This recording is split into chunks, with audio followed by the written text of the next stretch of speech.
Welcome to episode 157 of Radio 815, the podcast dedicated to examining the work of writer-director J.J. Abrams as well as his greater Bad Robot universe. I'm your host for this time around. My name is Marcelo Inostroza, joined as always by my fellow co-host, Matt Crandall. And on today's edition of the show, we continue to make our way through What About Bryan Season 2. We will discuss episodes 12 through 13 today. The first episode up in that batch is the episode entitled, What About Marjorie? So, Matt, I have a question. It's been 6 weeks already and you're kind of getting squirrely. Yeah, as we see in this episode, Bryan starts to get the 6-week itch as things get a little bit more serious with him and Bridget, and he starts to sort of wiggle on the hook, and his friends are all like, oh my God, has it been 6 weeks? You're realizing these dumb things about this woman? But this is all in the wake of Marjorie's return and how awkward that is for everyone, that she has come back out of the blue. And so after last week ended where Bryan omitted his Marjorie history when he was telling Bridget about their exes, then him and Adam run into Marjorie when they're on this double date. They see her, and this episode starts with them at the dinner, and they're like, who's going to rip off the Band-Aid? Like, should we go over there? And Heather and Bridget are like, this is stupid. Like, nobody's enjoying this dinner because you saw this lady from your past. Can you guys go and sort out your shit? And then, like, we can enjoy dinner. So I thought that was funny, and seeing as the episode goes on, Adam and Bryan try and wrestle with these feelings about Marjorie being back and trying to figure out where their place is in this. And as you said, Bryan getting antsy because it's been 6 weeks with Bridget and they are trying to maybe move forward and move in together, but they aren't really on the same page and they're trying to work out how that's going to happen. So I thought it was interesting that, we bring Marjorie back to explode this grenade into their lives, but also at this point, I don't know if they knew how many episodes of this series were left, because as we're going to see over the 2 episodes that we're talking about today, they don't change the dynamics that much with Marjorie's intentions. So even when she comes back, it's not like this weird thing with her and Bryan. Like, she's not still wrestling with her feelings of Bryan, and Bryan isn't like head over heels devastated that she's back and like immediately breaking up with Bridget to be with her. So I'm like questioning, did they think they needed to still tease out this will they, won't they kind of thing? Because more so in the episode we'll talk about later, they didn't bring her back to actually do a whole lot with. Like, it was really kind of weird that she comes in still, like, Bryan and Bridget are basically fine, other than Bryan being annoyed by her using his toothbrush and things like that. Yeah, listen, I really, really enjoyed the heart of the show coming back, Marjorie, but I am totally with you. I am thinking at this point, while I'm watching the first episode that we're going to talk about this week, that they knew that their days were numbered. So I thought that they were going to go in a completely different direction that I hinted to last week. But unfortunately, what they did in these 2 episodes is basically go backwards and go nowhere.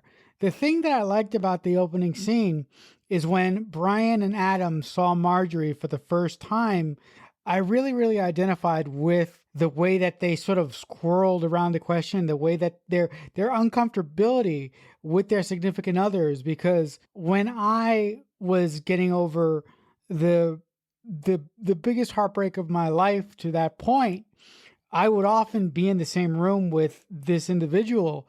And when I was in this room with this individual, it would feel like my heart was about to jump out of my chest and I was about to squirm. And I would have to often interact with this individual and then forget it. I was like on autopilot, right? I was trying to keep it together, but inside I was like, oh fuck, I need to get the fuck out of here right now. So I really identified with that feeling that the writer of this episode or the director of this episode tried to convey in that small moment.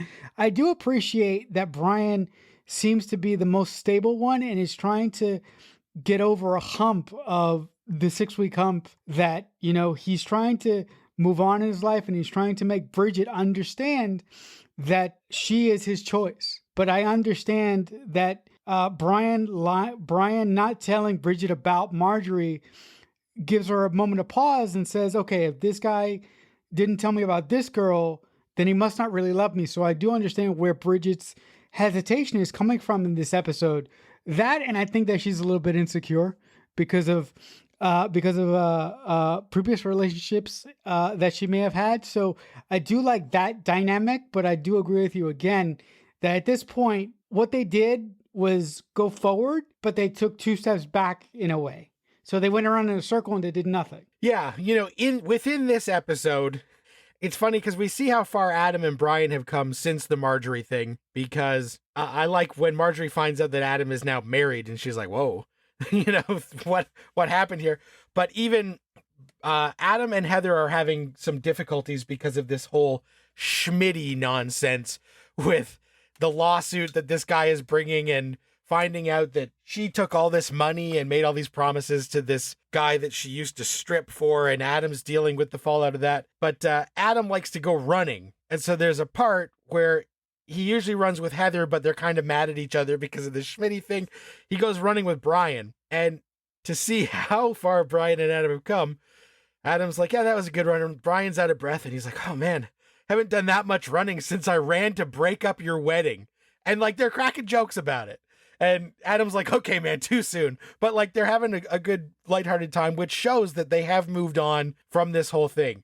So for then to Marjorie to come back, and she comes back and she says, you know what? I made a mistake. I want Adam back. And it's like, the fuck? So if her and Adam get back together, then like this whole thing of not going through with the wedding and being unsure was all for nothing. Because if she's just going to end up with the guy that she was in the first place, then like everything Bryan did didn't actually matter.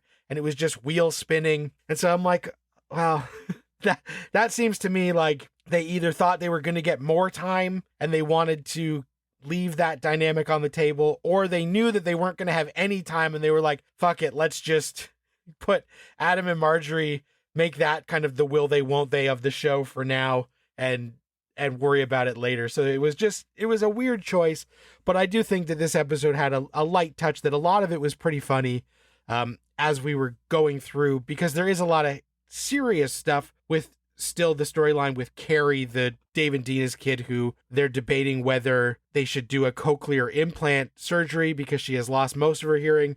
And of course, the side effects could be that she would then lose all of her hearing if it doesn't work.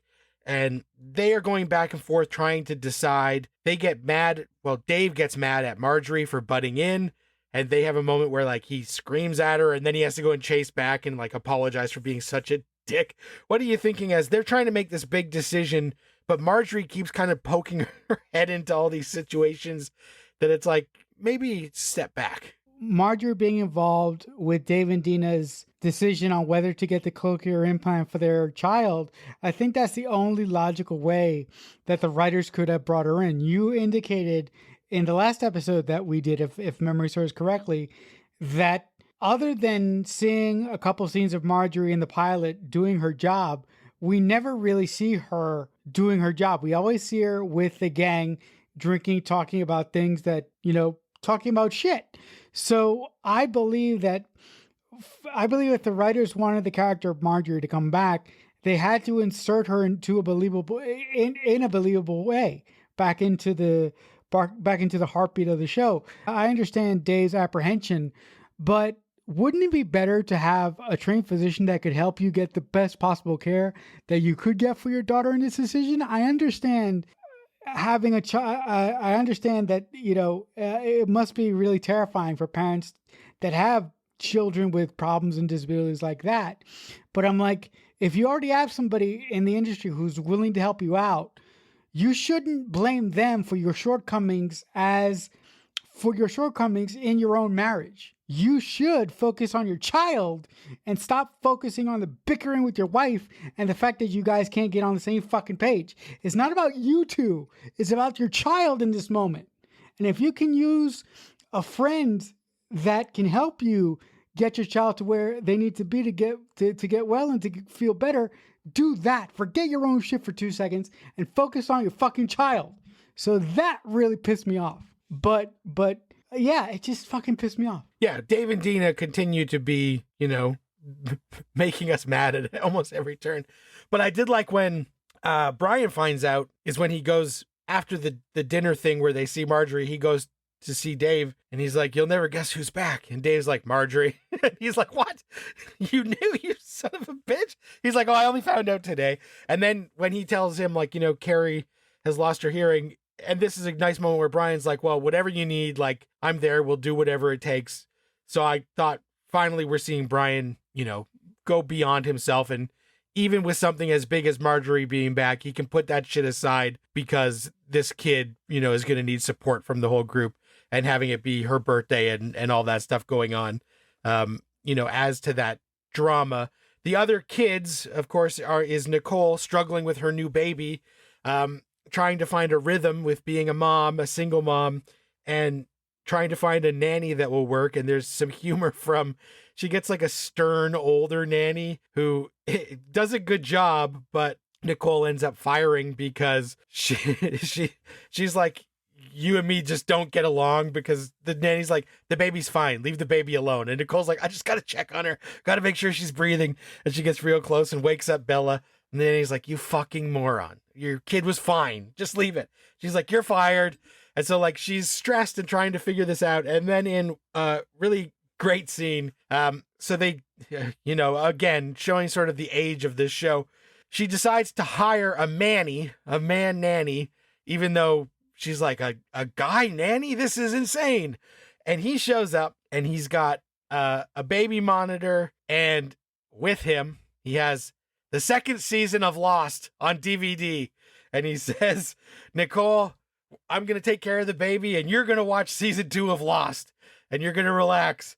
And she said, "That's great. I've been meaning to catch up and I haven't been able to." So Bad Robot fans were probably doing the Leonardo DiCaprio point at that moment. But I thought that was really funny that to show, how good this nanny is, they gave him Lost to bring over to distract Nicole so that Bella could get some good sleep. I could not give two squirts of fucking piss about what they gave Nicole to do in this episode. I understand that a newborn mother has reservations about their child, and I understand that Nicole lost Angelo, who we don't really like on the show. But there comes a point where you have to trust the people that you hire to help you raise your child. Now, this is coming from a person who is probably never going to have children, but if I did, I would trust the individual that I hire to take care of my child, and I would believe that they would be okay because it's something logical to do. But again, Nicole's whole nervousness and her whole thing of not being able to trust people in this episode, I think really shows that the writers should have given Nicole another partner after they decided to get rid of Angelo. Because Nicole seems to be a person that is going to be in, like, if the show had more seasons, which it doesn't, but if the show had more seasons, I could envision the writers possibly making her into a fucking cat lady with a baby. Because the writing for her in this episode and specifically was so fucking bad, and it was just outwardly comedy like. I did like the Bad Robot reference, but I'm like, why are you here? You just don't need to be here. Just like I would have wished if they would have taken out the Nicole plot for her and focused more on the Marjorie stuff, specifically her whole reason for being back on the show. And if I could just say, just real quickly, what you said a little bit earlier, in that if we have Marjorie get back together with Adam, that defeats the whole purpose of the show. And I'm like, yes, because what I was thinking, well, I guess I'm going to say it now. What I was thinking is that Marjorie comes back. Bryan sadly lets go of Bridget. You have Marjorie end up with Bryan, and Adam stay with Heather, but that doesn't happen. And that fucking shut me up the wall. I was like, what the? You had it. It was right there.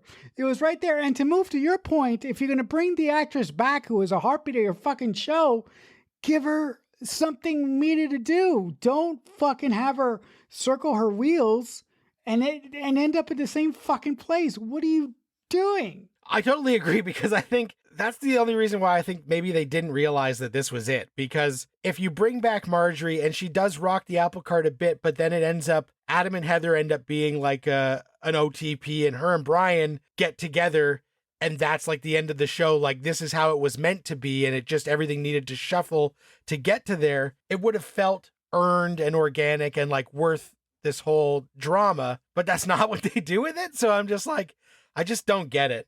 But as you said, I kind of think that, the writers and the producers must like Rosanna Arquette, who is Nicole, because now that we have seen like where they've taken this storyline during this second season, I almost think it would have been smarter to not make her pregnant, have her go visit Angelo, and they both die in the car wreck. And then we just take her off the table. Bryan deals with that shit for like the episode and a half that they gave to Angelo. And then we reset the chips with the new Jimmy and his wife as part of the team, instead of Bryan having this sister who they never know what to do with. And they just always bring her in for really awkward, the storyline with the mom. And now that the dad is in the show, like, her and the dad don't have very much interaction. So it's just like, why is this sister even here? Because her and Bryan aren't close. It is not, I thought early on that she was going to be the one that Bryan could voice his true thoughts to, other than the group, who he had to keep hiding like who he really was because he was in love with Marjorie. But that's never who they made that character. So it's like, we should have just got her off the show, or she was so distraught after having the baby with Angelo, she moved away to start fresh, like something, because every time we go to her, you're just like, ugh, again?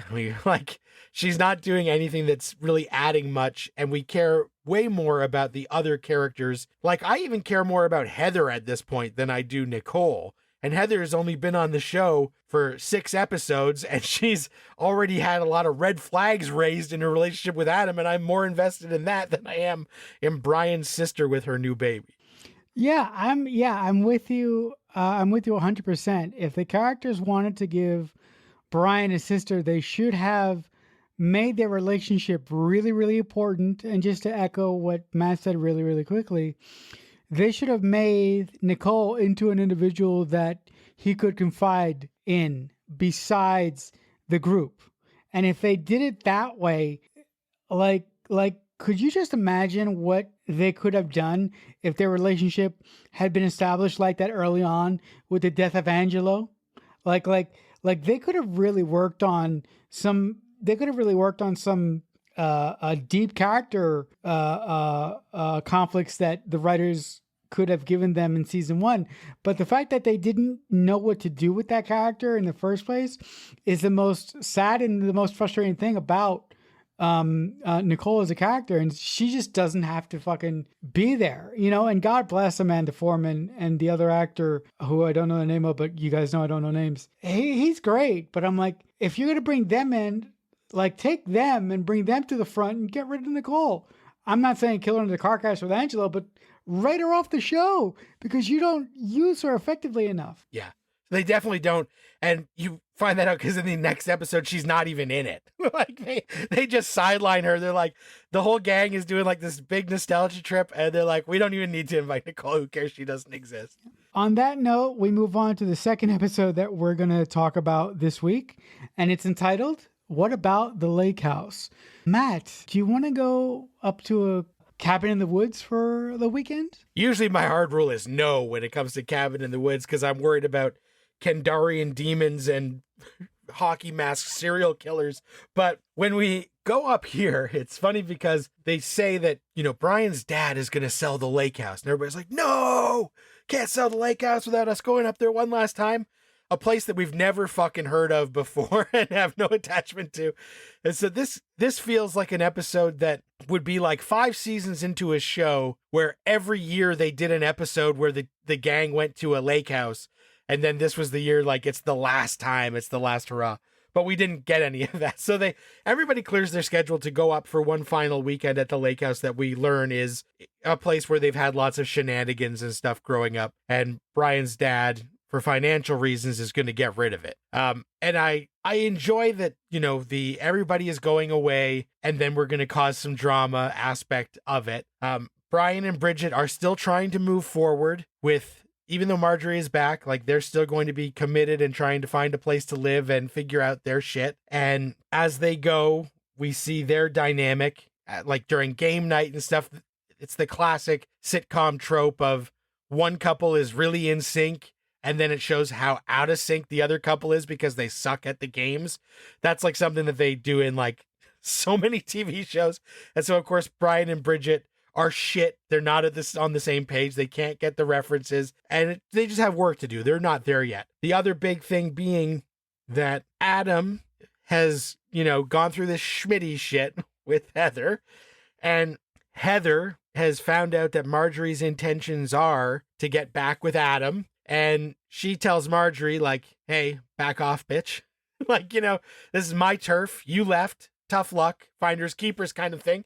And long story short, Heather and Adam are mad at each other. So Heather doesn't go to the lake house, and Marjorie was not supposed to go to the lake house. But of course, as soon as they set up, Heather's not going, but either is Marjorie, so it's fine. We both know by the end of the episode, both of them are going to be at the fucking lake house, and it's going to be a big problem.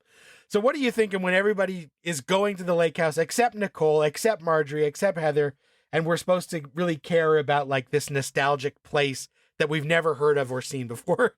You know what? I've been angry about this show in the past, but this episode made me fucking furious. At the end of this episode, I just had one audible thing to show. I'm like, fuck this show. I'm so tired of this bullshit. I love the character of Heather. I really felt that Adam was going to come into the person that he should have been the whole fucking entire show. But him coming to the realization that he loved Heather but not enough was heartbreaking to me, and I couldn't fucking stand it. I God damn it. Because you know what that made me understand, and that you know what that made me understand and feel? That made me understand and feel like the writers, the sole purpose for them to bring back Marjorie into the show was to stir shit up or blow shit up, but they had no direction for what that was going to do. It would have been so cool if the writers had some foresight, like Matt and I have said. We didn't know if they were aware that this was the end, but if they did know, and if they smelled it in the air, if they would have done what I've been saying, what Matt has been suggesting in this episode, that if they pair Bryan and Marjorie off, have Heather with Adam, and then do whatever the fuck you want with Nicole, I don't care. That would have been fine. But this episode was so painful because I really like Heather, and I really feel that the writers did her wrong because they gave her such a cool and interesting backstory, and they gave Adam such a cool character to play off of. But now that she's gone, what has fucking Adam got? He's got nothing. So let's review. He doesn't have Marjorie, and he doesn't have Heather. So what the fuck has he got now? His fucking law practice? And Jimmy? With that, yeah. He's got Jimmy. With that being said, I am happy for Bryan that he is fully committing to Bridget, and he's going, I love you, and I'm really going to give this a shot. And the thing that is so kind and so interesting about this episode for me is that Bridget mentions that she grew up with boys. She had 3 brothers, if I'm not mistaken, and she doesn't know how to do the woman thing. And she feels like Bryan's friends, who some of them are assholes, don't like her or don't treat her the right way. And there's this really, really sweet scene in one of the rooms in the lake house where Bryan says, listen, I don't care what everybody else says. You're with me, and you're the only thing that matters to me. Again, I'm paraphrasing. But I really like that moment. So I really, really appreciate what the writers have done with Bryan, because they seem to have a bigger picture of what they wanted to do with him, or his story arc seems more complete in this season. And they decided to introduce these cool things with Adam, but do some funky shit that may or may not have been affected by the fact that they didn't know that they were going to be axed by the end of the season. But again, like if I was a writer, like around episode 13, I would go to the network and say, guys, what like are you gonna like what are you gonna do to me? Are you gonna kill me or are you gonna give me another season? Because as a writer, I'm like, okay, I can only come up with so much story to a point, but I have to know whether my thing is gonna live or die. Like I don't understand. Like did any one of the writers go and ask the network? Like Yeah, I'm not sure, especially because this was back in the days where they would pick you up for like 13 episodes and then they would maybe greenlight you for like the back 9 or the back 7 or whatever it was.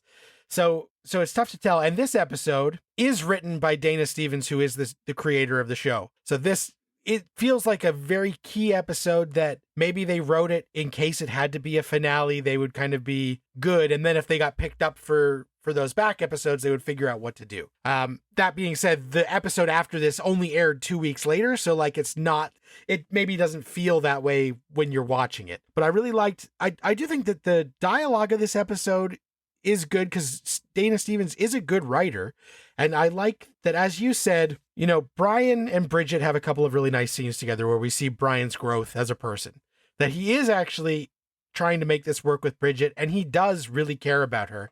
And even though he doesn't know who the fuck Jane Austen is, he is willing to go out on a limb. And, when the friends aren't being welcoming to her, I like that they don't take it lying down. Like, hey, you guys are assholes, is what's said. And I like that, Bridget is strong enough to stand up and voice her opinion. And Bryan isn't so defensive that he immediately takes his friend's side. Like he realizes, this girl is important to me and I need my friends to know that they need to make accommodations because she is not going to be like Elisa B, who's just fucking off after a sex weekend, right? Like this is longer than that. So I thought that was really good. And I do like that, she's like, you don't let anyone new into your group. And Ivy's like, I'm new. She's like, shut up, bitch. Like, I like that part because it's pretty relatable. But then, once the shell has cracked, the girls do apologize to Bridget. They say, look, it's just that we're really protective of Bryan. Like we care so much about Bryan that's why we gave you a hard time and didn't let you in. But now that we know you're the real deal, we'll try and accommodate you. And there's the nice scene where they're all making breakfast and having a good time. So we can see that dynamic. And by the end of this, even though Marjorie has come back, we're kind of glad that Bryan and Bridget are seemingly in a good place before, the very final thing that's going to send this in a different trajectory, possibly. So I really like that. As you said, they did Heather so fucking dirty that it's really, really disturbing because Rachel Lefebvre has made Heather so likable. And, yes, she was a stripper, but she is trying her best to make this thing with Adam work. It's not her fault that she gets jealous when Marjorie comes back because of course she would be jealous. This is her husband's old fiance. And the whole thing with Schmitty was just like a time waster to further divide Adam and Heather and make it seem like they're not on the same page. And in this episode where, Heather is like, you're my husband, I want you to be with me. And Adam's like, I'll get back to you. And I'm like, what? This is so infuriating. And him and Marjorie have their hookup. And of course, we know, because we've seen so many TV shows, that this is a goodbye. And Marjorie is kind of taken aback when she realizes that in Adam's eyes, this is the end. This was like the closure they needed to then move on. But in that moment, Adam has decided it's closure with Marjorie. Like they aren't going to go back to the way it was, but he's also choosing himself and it's not Heather. It's not going to move forward with that. And so I know that they probably attacked this from like an honest place, but with, 40 years of adult dramas and stuff, it all feels very by the book of some of these dramas playbook where somebody, instead of making the choice of which one, when they're in a love triangle, they choose themselves and they don't pick either of the people, is like a trope now that is so done to death that when Adam is like, that was a goodbye. And then he goes home and tells Heather, like, I wish we could have made it work. And I'm like, the fuck?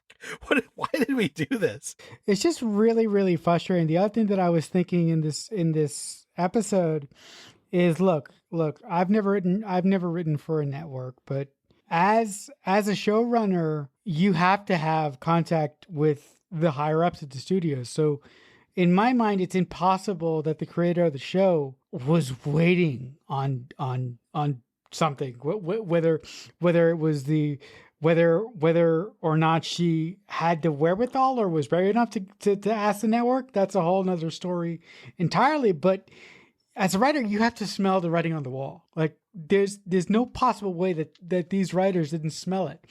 And and the fact that Heather as a character was written so well, and I was like, they kind of shamed her for being who she was, because the big divide between Adam and Heather for weeks is that she was a stripper, but for Adam not to realize that Heather was the object to show him what he could be was driving me mad. Like I kept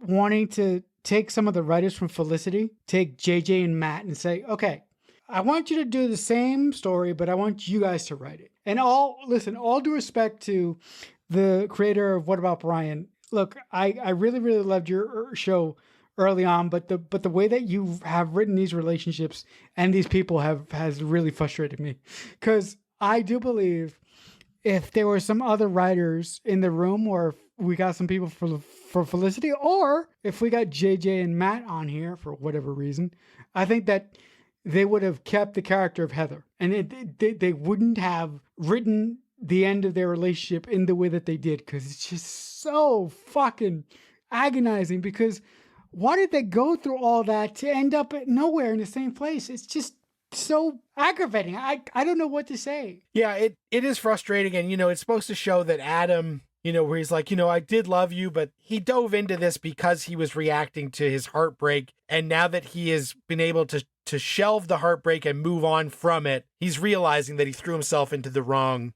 scenario, which again is good character growth for Adam, but the way that he just used Heather to get that growth is so annoying, because it just feels like, oh well, who cares about her? She was a stripper, she'll just go back to stripping and be fine. And it's like, no, we care about this character now. This person, we like them on the show, it's a good dynamic. And I do think there was a lot more comedy and interesting situations that they could mine with the fact that these people were married and didn't know very much about each other, and having to find a good rhythm so that their relationship could actually bloom and flourish. And I'm more interested in that than Adam now being, a lone wolf who's going to focus on work and try and find a new romantic interest, when if they had just put in the work, I think this one could have been something special. Yeah, look, at this point, I'm not expecting much from the show, but I do hope. My one hope now is that they give Bryan a happy ending, that they give their main character a happy ending. The way that they're going to do that is up in the air, because the shit that they just lay at Bryan's feet having to do with his father in this episode, I'm like, okay, if you guys wanted to do this, you should have done this. And this is the point of the show where I rewrite the show. If you're going to take a character, if you're going to take an actor of the caliber that you introduce onto the show, have them be together and allude to this bomb that you're going to drop from out of nowhere. Allude to it the entire second season. So that way, when we get to this point, we're like, oh, wow. So that's what all that shit was all about in those conversations that they had over dinner, trying to reconnect with each other, and Bryan trying to give his father a second chance, even if he didn't want to. Even if it was Bryan placating his father.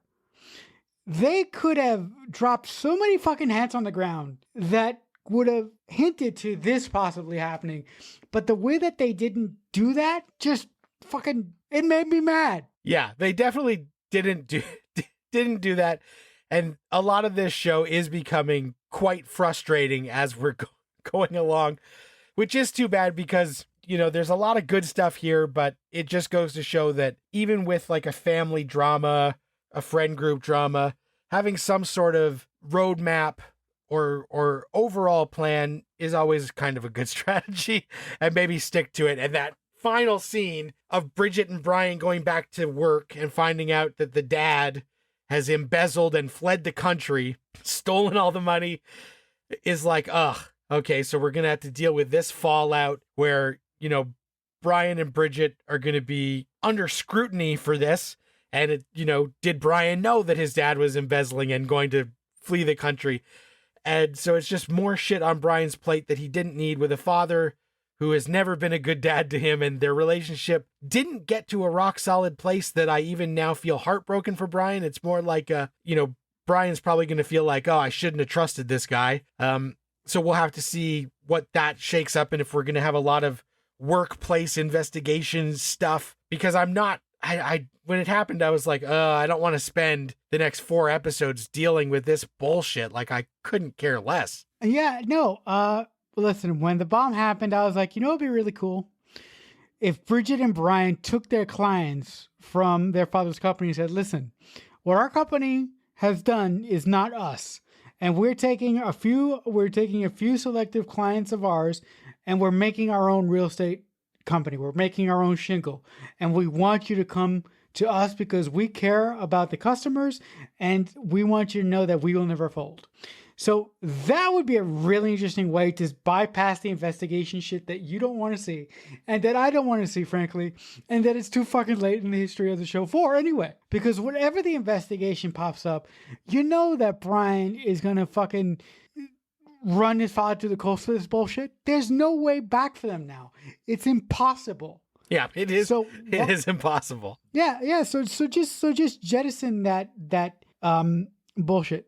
I just really think that would be an interesting way to sort of bypass the shit that me and Matt don't want to see, and really bring the character of Bryan full circle, and really show that he is departed from the, frat boy, I'm going to sleep with every woman on the planet because I'm trying to figure out myself, into taking the first steps to being a full-grown adult.